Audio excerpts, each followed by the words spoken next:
Jerit hati Sarwendah kuak fakta soal gugatan cerai, istri Ruben Onsu pikirkan nasib anak, tolong. Lama diam, Sarwendah akhirnya buka suara mengenai kabar gugatan perdata terhadap Ruben Onsu di Pengadilan Negeri Jakarta Selatan. Dia tidak menyangka rumah tangganya akan dapat gosip miring sejauh ini. Sebelumnya kabar gugatan tersebut diungkap oleh Humas Pengadilan Negeri, PN, Jakarta Selatan, Juyamto. Namun kabar itu dibantah langsung oleh Sarwendah ketika ditemui di kawasan Cipete, Jakarta Selatan.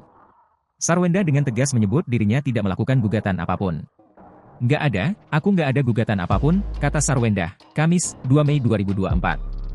Lebih lanjut Sarwendah mengaku sedih atas pemberitaan yang beredar. Saking sedihnya, suara Sarwendah bergetar kala mengungkapkan isi hatinya terkait masalah rumah tangganya. Ibu veteran Peto itu serba salah dengan kondisi rumah tangganya yang kerap menjadi perbincangan publik. "Kedua jadi aku tuh serba salah, aku tuh sedih banget, beneran, bentar-bentar aku dibilangnya kenapa-napa sama anak aku, terus nanti dibilangnya aku ngapain lagi, nanti dibilangnya aku gugat lagi," ungkap Sarwendah dengan suara bergetar. Kemudian Sarwendah tidak ingin pemberitaan negatif yang beredar turut merugikan dan berdampak kepada ketiga anaknya. "Jadi serba salah, jadi kalian tolong juga kan, aku juga seorang ibu ya, jadi kasihan, anak-anak aku tuh udah bisa baca. Jadi mereka udah bisa baca berita-berita yang ada gitu," ungkap Sarwendah.